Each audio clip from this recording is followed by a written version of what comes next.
Here's my big tote worm farm system, and I wanted to pull it out and show you guys. Oh, sorry, it's kind of loud. This is literally my throw it in here bin. Throw everything in here. Even like they're gonna eat around this sticker. My big pieces bin. I feel like I throw like, you know, egg cartons, and if it's not as finely shredded, I just kind of throw it in here.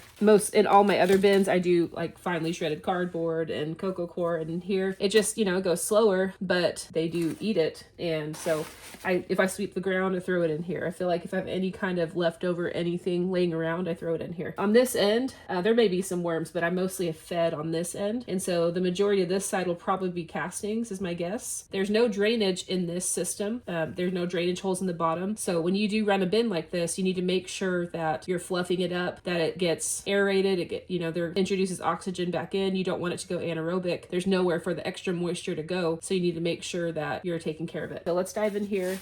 Okay, maybe bring it a little closer, but I'm going to move some of this out of the way. This is just kind of topping. Okay, so like you see, I did moisten up some of this stuff. It's just like, you know, shipping supplies, and there definitely are some worms in here. Some worms they go where they go. They prefer this side. Man, we're actually turning a lot of this into castings.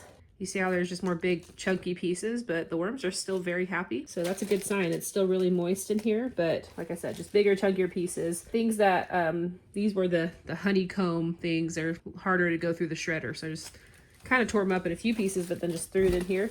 But I'm gonna go ahead and aerate this. Wow, they're still turning a lot of this into castings. It's incredible. This brown stuff, you can start getting a feel for what's castings and what's regular bedding, because I think the castings feel a lot like kinetic sand, and the texture of them, you start to get a feel. Again, look how much chunkier this bedding is than my typical bedding. Like I would think, like if you, oh, there's an avocado seed in here too. So if you're outside and you're putting in like leaves and wood chips and sticks, you know, the worms will definitely go into that. But the bigger the pieces, the longer it is to break down. That's why when you shred it, it's more surface area and it breaks down faster, just depending on what your goals are. With this bin, I'm okay with it taking a little bit longer. These worms are just happy, living their best life, taking their sweet time. So that's fluffed up pretty good. I'm gonna go ahead and put this back on.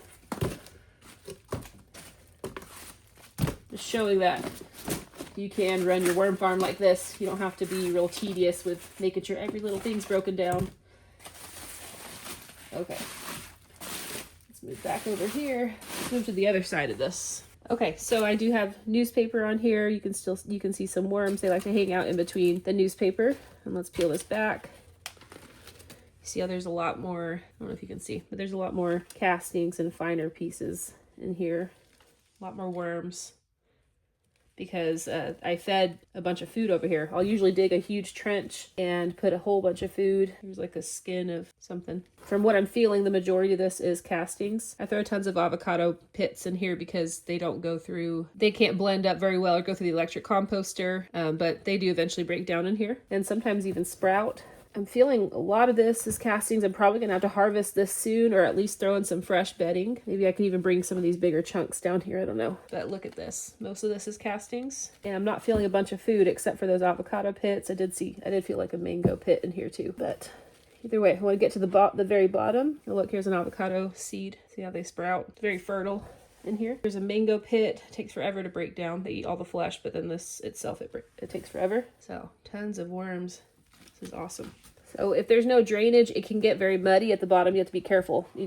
You want to check the moisture level, and you also want to smell your bin and see if it smells earthy or sour. This smells extremely earthy, but if it were sour, I would be adding more dry bedding in here. And so, yeah, I just come in here and fluff this up. I probably do this, honestly, probably like once a month or once every 2-3 weeks. I try just when I can. Look, even this, there's a sticker, and eventually you can just take the sticker off. It wasn't coming off very easily. They just won't eat it, and eventually it will come off. Okay, so I'll just take this sticker out. This is looking amazing. I would say like 95% casting, so I could start harvesting this. What I would do is I would spread it out into some thin layers and sift it.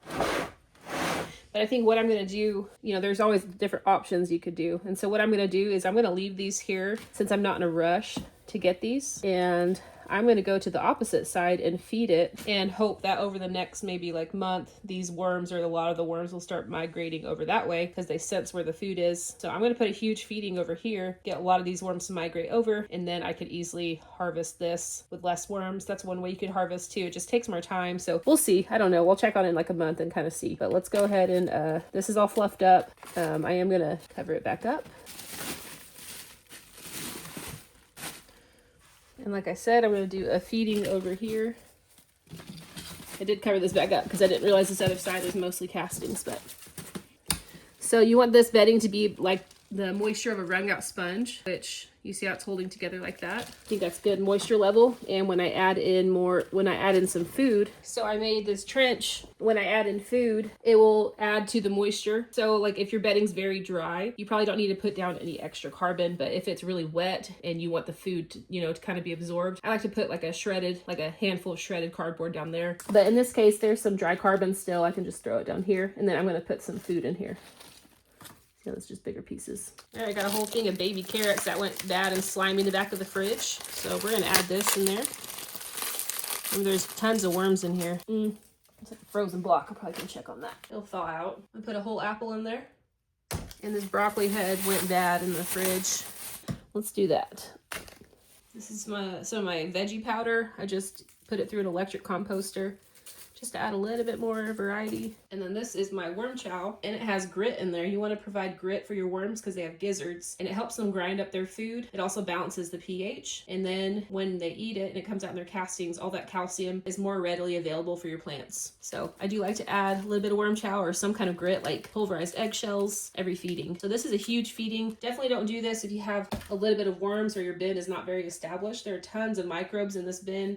It's been running for a while already, so I know that the microbes are going to start breaking this down. It's going to defrost, and the worms, like I said, I'm hoping that they start migrating in here. So there's that big feeding. I'm going to cover it up, get some of this bedding and just cover it.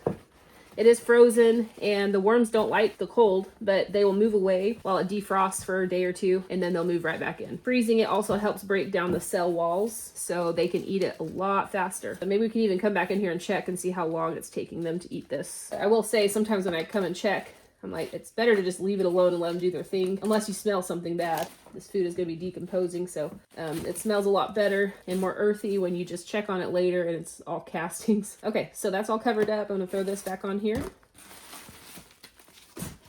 Usually I put like some newspaper like this over here, but this is what I have.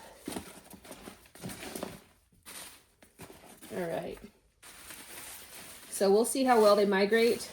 Worst case scenario, they don't, and then we can sift castings another way. All right, so we're gonna put this back, and this is just another way you could run your worm farm. If you wanna just do one bin, you don't need a tower system, you don't need anything fancy. There are a whole bunch of different ways to do it. This has worked just fine, but like I said, the bigger pieces just take longer to break down. Thanks for being here and sticking around, and we will see you in the next one.